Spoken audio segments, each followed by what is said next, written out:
Hello students, आप सभी का एक बार फिर से स्वागत है और सभी को राधे राधे। आज का जो टॉपिक है वो बहुत ही इंटरेस्टिंग होने वाला है क्योंकि ये है हमारी बायोलॉजी की पहली क्लास। क्योंकि किसी भी विषय में अगर आप उसका स्टार्टिंग अच्छे से समझ लो, प्रारंभ जो होता है, यदि आपने उसको अच्छे से समझा तो उसके आगे आने वाली जो भी कंटेंट होगा, जो भी चीजें होंगी, वो बहुत अच्छे तरीके से समझ में आएंगी। क्योंकि एक चीज दूसरी चीज से लिंक होती है, जुड़ी होती है। तो आज हमारा जो टॉपिक है वो है जीव विज्ञान यानी कि बायोलॉजी। तो जैसे कि इसमें नाम में विदित है कि भाई जीव विज्ञान, तो विज्ञान तो आप सभी जानते हैं किसी विषय के बारे में क्रमबद्ध ज्ञान होता है। और आज हम ये क्रमबद्ध ज्ञान किसके बारे में जानते हैं? जीव विज्ञान के बारे में, यानी कि जीवों के बारे में जो विज्ञान होती है वो जीव विज्ञान कहलाती है। अब सबसे पहले जब हम जीव विज्ञान पढ़ रहे हैं तो हमें जीव के बारे में सबसे पहले जानना होगा। और जीव जो शब्द बना है वो सजीव से बना है। तो अगर कोई चीज शब्द सजीव है तो दूसरा शब्द निर्जीव भी होता है। तो सजीव और निर्जीव में हमें पहले अंतर जानना होगा और फिर हम जानेंगे कि सजीवों की जो विज्ञान होती है उसे ही हम जीव विज्ञान कहते हैं। तो सबसे पहले हम, ये छोटी क्लासों की चीज है कि सजीव और निर्जीव में क्या अंतर होता है, यानी कि लिविंग थिंग्स और नॉन लिविंग थिंग्स। तो सजीव और निर्जीव। तो सजीव का अर्थ होता है कि जिन्हें भोजन की आवश्यकता होती है, जिनमें वृद्धि होती है, जिनमें संतान उत्पन्न करने की क्षमता होती है और जो गति करते हो, ये चार गुण जो रखते हैं वो सजीव कहलाते हैं। और जो ये चार गुण नहीं रखते वो निर्जीव कहलाते हैं। तो इन्हीं चीजों को ध्यान में रखते हुए हम दोनों में अंतर स्पष्ट कर पाते हैं। अब चलिए, तो इन्हीं सजीवों का अध्ययन करने वाले विज्ञान को हम जीव विज्ञान कहते हैं। तो जीव विज्ञान को हम आगे चलकर दो भागों में बांटते हैं, एक जंतु विज्ञान, दूसरा वनस्पति विज्ञान। हाँ, एक चीज और साथ में कि जीव विज्ञान के जनक कौन है, तो ये हमारे अरस्तु। अरस्तु को इंग्लिश में एरिस्टोटल कहते हैं, क्योंकि कभी कभी एरिस्टोटल नाम भी पढ़ते हम सुनते हैं, तो एरिस्टोटल अरस्तु को ही कहा जाता है।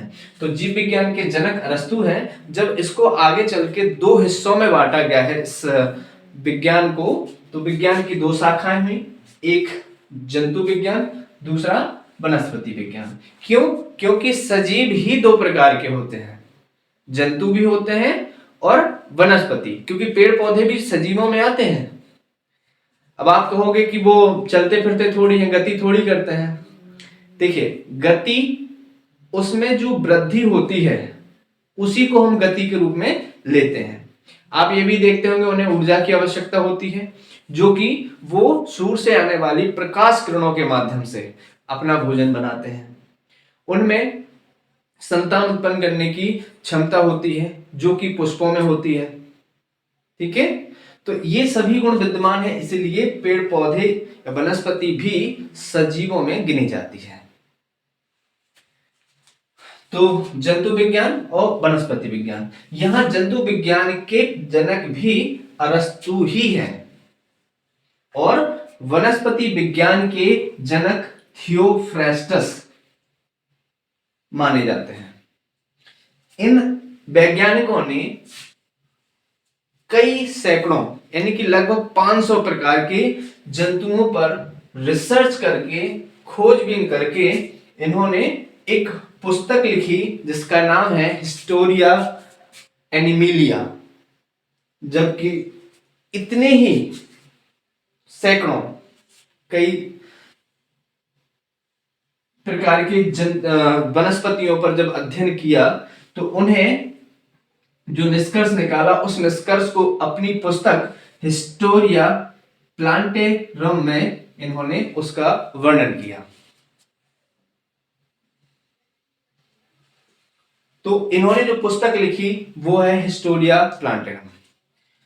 अब हम ये जानते हैं कि प्रत्येक जीव जो होता है, प्रत्येक जीव, कोई भी जीव हो, वो सबसे छोटी यूनिट कोशिका यानी कि जिसे बोलते हैं इंग्लिश में सेल से मिलकर बना होता है। तो आइए जाने कि सेल क्या होता है या उसका स्ट्रक्चर, किसी भी जीव का स्ट्रक्चर क्या होता है, किस तरीके से बना होता है। तो चलिए देखते हैं कि किसी कोशिका में या कोशिका की जो संरचना होती है या किसी जीव की संरचना होती है वो किस तरीके की होती है। तो सबसे पहले मैंने बताया कि प्रत्येक जीव जो होता है वो छोटी छोटी कोशिकाओं से मिलकर बना होता है। कई जीव एक कोशिका के होते हैं तो कई जीव बहुत सारी असंख्य कोशिकाओं से मिलकर बने होते हैं। तो किसी जीव की संरचना, स्ट्रक्चर्स कैसा होता है, आइए देखते हैं। तो सबसे पहली जो चीज है वो है सेल या कोशिका। तो कोशिका होती क्या है? तो कोशिका सबसे महत्वपूर्ण है और है क्या? कोशिका किसी भी जीव की सबसे छोटी और संरचनात्मक एवं कार्यात्मक इकाई है। यानी कि द सेल इज द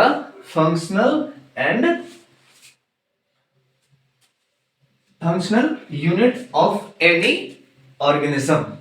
यानी कि जो संरचनात्मक, स्ट्रक्चरल एंड फंक्शनल, दो शब्द है इसमें है, एक संरचनात्मक एवं कार्यात्मक। तो संरचनात्मक को बोलते हैं स्ट्रक्चरल एंड कार्यात्मक को बोलते हैं फंक्शनल।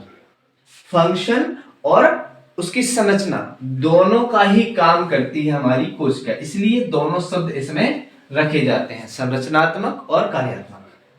फंक्शन भी यही करती है और उसकी स्ट्रक्चर भी हमारा बनाती है। तो ये क्या है? संरचनात्मक और कार्यात्मक इकाई मानी जाती है। जब बहुत सारी कोशिकाएं मिल जाती हैं तो किसी ऊतक का निर्माण करती हैं। इसीलिए जो ऊतक, जिसे हम टिश्यू बोलते हैं, तो कोई टिश्यू कब बनता है? कोशिकाओं के समूह को ऊतक कहा जाता है। The combination of cells called tissue. Okay, तो जब हम बहुत सारे ऊतकों को मिलाते हैं तो किसी अंग का निर्माण होता है। ठीक है, तो हम कह सकते हैं कि the combination of tissue called organs. Organ मतलब यहां पे अंग से मतलब है। तो कोई अंग का निर्माण कैसे होता है? तो हम कह सकते हैं कि ऊतकों का जो समूह होता है, कि बहुत सारे ऊतक मिलते हैं, उसे हम क्या कहते हैं? ऑर्गन कहते हैं। अब क्या होता है कि जो हमारे अंग होते हैं, आंतरिक और बाह्य, तो बाह्य अंग तो हमें सभी को दिखते हैं, लेकिन कुछ आंतरिक अंग भी होते हैं। वो सभी अंग एक साथ, एक दूसरे के साथ कोऑर्डिनेशन या सामंजस्य बिठाकर जब एक साथ कार्य करते हैं तो अंग तंत्र या ऑर्गन सिस्टम का निर्माण करते हैं। कुछ एक एग्जांपल्स मैं आपके सामने रख रहा हूं। अंग तंत्र, जैसे हमारे जो श्वसन तंत्र होता है वो एक अंग तंत्र है। पाचन तंत्र होता है वो हमारा एक अंग तंत्र है। सर्कुलेटरी सिस्टम होता है, परिसंचरण तंत्र, वो हमारा एक अंग तंत्र है। स्केलेटन सिस्टम यानी कि जो हमारा कंकाल तंत्र है वो हमारा एक अंग तंत्र है। तो इस तरीके से हमारे शरीर में बहुत सारे अंग तंत्र हैं और इसमें बहुत सारे अंग मिलकर कोऑर्डिनेशन के साथ, सामंजस्य के साथ काम करते हैं, तब ये अंग तंत्र पूरी तरीके से काम करता है। ठीक है, इसके बारे में हम आगे विस्तृत चर्चा करेंगे। अभी केवल इसका एक परिचय चल रहा है, इसीलिए यहां तक सीमित है। आगे जब ऑर्गन सिस्टम, हमारे शरीर में बहुत सारे ऑर्गन सिस्टम जब काम करते हैं तो किसी जीव, एक पूर्ण जीव का निर्माण होता है। तो ये छोटे से बड़े की ओर हमने एक पूरी संरचना आपके सामने रखी है जीव की। तो इस वीडियो में जो जीव विज्ञान का एक परिचय था, इंट्रोडक्शन था, उसमें इतना ही। और इसके आगे अगली वीडियो में मैं इसके बारे में और विस्तृत चर्चा करूंगा, जैसे कि सेल की संरचना, टाइप्स ऑफ टिश्यू, हमारे शरीर में अंग कितने प्रकार के होते हैं और बहुत सारे अंग मिलकर कौन कौन से अंग तंत्र बनाते हैं, और वो जब अंग तंत्र बन जाते हैं तो कितने प्रकार के जीव होते हैं। जीवों का फिर क्लासिफिकेशन किया जाएगा। तो आगे आने वाली वीडियो में इन सभी पर चर्चा की जाएगी। तब तक के लिए सभी को राधे राधे, नमस्कार।